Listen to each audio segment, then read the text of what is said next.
పక్కా ప్రణాళికతోనే కాంగ్రెస్ పార్టీలో చేరి ఈ తెలంగాణ రాష్ట్రంలో కాంగ్రెస్ను భూస్థాపితం చేయడానికి రేవంత్ రెడ్డి గారు కంకణం కట్టుకున్నట్టుగా కొట్టొచ్చినట్టుగా కనబడతా ఉంది. తెలుగుదేశంలో పెత్తనం చేతికొచ్చే యాళ్లకు ఆయన బ్యాగులతో పట్టుబడి ఈ రాష్ట్రంలో తెలుగుదేశాన్ని భూస్థాపితం చేసింది. దాని తర్వాత కాంగ్రెస్ పార్టీలో చేరి 2018లో కాంగ్రెస్ వర్కింగ్ ప్రెసిడెంట్గా బాగా ఊపితే టీఆర్ఎస్కి 88 స్థానాలు వచ్చి కాంగ్రెస్ పార్టీ గల్లంతైంది.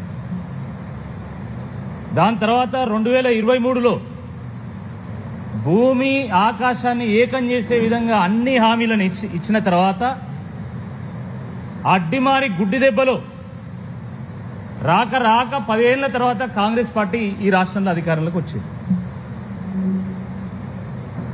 ఈ రేవంత్ రెడ్డి గారు ముఖ్యమంత్రి అయిన పాపానికి మళ్ళీ కాంగ్రెస్ పార్టీ లేవకుండా చేయాలనా,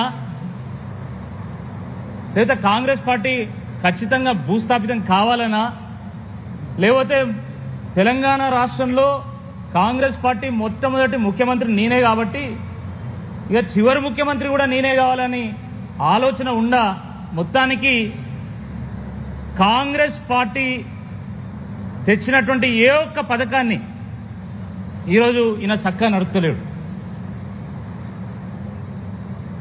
108 ఆరోగ్యశ్రీ ఈరోజు నడవలేనటువంటి పరిస్థితుల్లో ఉన్నాయి. 108 అంబులెన్స్లకు కనీసం డీజిళ్లకు డబ్బులు ఇవ్వడం లేదు. ఆరోగ్యశ్రీ బకాయిలు చెల్లించడం లేదు. ఆరోగ్యశ్రీ కార్డులు చెల్లుబాటు కావడం లేదు.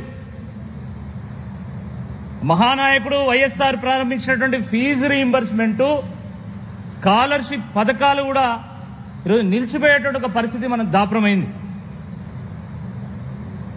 కేవలం ఇదే కాదు, ఈ రాష్ట్రంలో ఉన్నటువంటి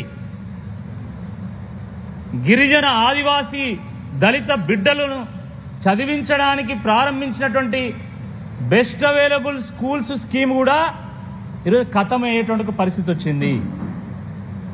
చాలా దురదృష్టకరం ఇది. 1990లో ఈ రాష్ట్రంలో ఉన్నటువంటి గిరిజన ఆదివాసీ దళిత బిడ్డలు నాణ్యమైనటువంటి విద్యను అందుకోవాలని చెప్పి ఆ రోజు ఉన్నటువంటి ప్రభుత్వము బెస్ట్ అవైలబుల్ స్కూల్ స్కీమ్ను ప్రారంభించడం జరిగింది. దాన్ని అమల్లోకి తీసుకురావడం జరిగింది. దాంట్లో భాగంగా రాష్ట్రంలో ఉన్నటువంటి అత్యుత్తమ ప్రైవేట్ రెసిడెన్షియల్, సెమీ రెసిడెన్షియల్ పాఠశాలను గుర్తించి అందులో కూడా గత 5 ఏళ్లలో కనీసం 80-90% ఉత్తీర్ణత ఉండి, మంచి బోధన సిబ్బంది ఉండి, ఆహ్లాదకరమైనటువంటి వాతావరణం ఉన్నటువంటి పాఠశాలలను ప్రభుత్వం గుర్తించి దాంట్లో బెస్ట్ అవైలబుల్ స్కీమ్ను అమలు చేయడం జరుగుతూ ఉంది. దశాబ్దాలుగా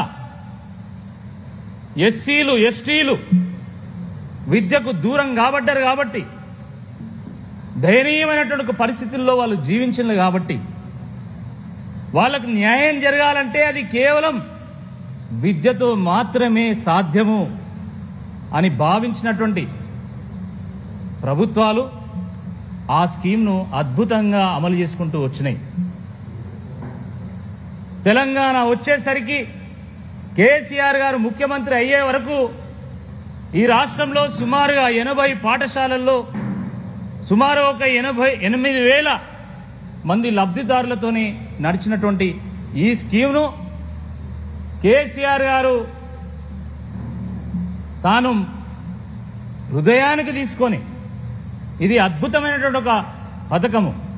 ఏ ముఖ్యమంత్రి ప్రారంభించినా, ఏ పార్టీ ప్రభుత్వం ప్రారంభించినా దళిత ఆదివాసీ గిరిజన బిడ్డలకు న్యాయం జరగాలంటే ఈ యొక్క పథకాన్ని పకడ్బందీగా అమలు చేయాలనేటువంటి ఉద్దేశంతోనే వారు 80 పాఠశాలల్లో అమలయ్యేటువంటి ఈ పథకాన్ని 200 పాఠశాలలకు విస్తరించడం జరిగింది. 8,000 చిన్నారులు లబ్ధి పొందేటువంటి ఈ స్కీమును సుమారుగా 25,000 చిన్నారులకు విస్తరించేటువంటి ఒక ప్రయత్నం చేయడం జరిగింది. కానీ దురదృష్టకరమైనటువంటి విషయం ఏంటంటే అండగా ఉండాల్సినటువంటి ప్రభుత్వమే ఈరోజు ఆ చిన్నారులను అంధకారంలోకి నెట్టేయడం,